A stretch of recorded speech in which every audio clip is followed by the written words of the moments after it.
sida dadku ii garanayo waa abwaar hurfa cali khaylo weeye. waayaha waad ogtihiin siyaasadiintii waa soo badatay, siyaasiyiintii waa farihii ka badatay. marka waxaan rabaa inaan ku darsado ana hal siyaasi inaan ku darsado si aanan u qadin. marka tix yar baan oo jiifta ahaan kula ballabaya haddii alla idmo siyaasigayga ka qaybgalahaya siyaasiyiinta tirada badatay oo Soomaalida. mindaayo ina walaal adaa madaxnimo rabee mudnaanta siyaasiga iyo macnaha Soomaaliyeed maadooyin makaabara hortii madashii tolkiyo qabiilka u muxaadaree kunka meel kaga dhaciyo miisaankii beesha iyo xaqoodo maqan u sheeg. qaar baa ku muraadsadiyo miskiinaad baylahshaye inaad wiil soo murbaxay oo maahira weliba tahay cadkii meeluu jirana la hayn karin maalin qura hadba ugu muusanow. ugaas maamuusan iyo islaamka wax maamuliyo garaad madax duuban iyo iimaankii maracad iyo maraaq iyo odayba noqo. muftiga shiikhooda noqo. abwaan murtidiiya noqo. caaqil muruq bixiyo noqo. geesiga lagu maata noqo. maxkamadda garqaada noqo. qaadiga wax meheriyo noqo. ninkii xil mutaystay noqo.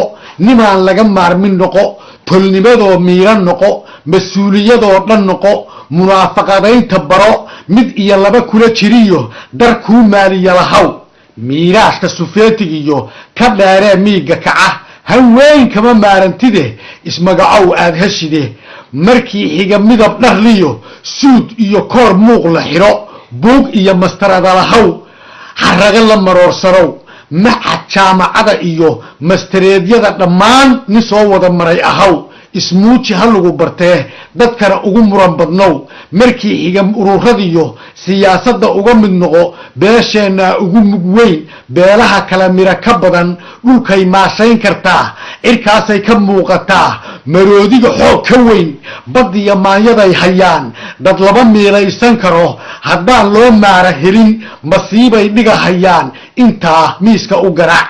markii xiga ina walaal midowga Yurubta iyo AAU meel tagtiyo Afrikada nala madow malas iyo Kenya iyo mataanka Djibouti iyo Mareykan loo yeera iyo wixii Carab iyo Muslina markhaati hadday yihiin maslaxad Soomaaliyeed ka dhigo madadaara iyo waxaan meel mari karayn konton dhaarmayda iyo kitaaba haddaa martana mar qura haw joojinine kas iyo maagaaga iyo muraad weligaa lahaw. markaba BBC warsi dadkana u mugdiye geli Soomaalida maanla'da weligaa dabamarye manaabiya qaa'inimo adigu kaga caarab maal. markii xiga ina walaal reer hebel maxay naga damceen qabiilada ugu madiix miyiga dooxatada u badi magaalada huruda kici dilkiya mishinkana hadayn maata bixin waa ha dhaco miin isu gelida diid mindhaayo ina walaal adaa madaxnimo rabee martabad sare aad tagtide. sidaasay ku mira dhashaa. sidaasay ku mira dhashaa. sidaasay ku mira dhashaa.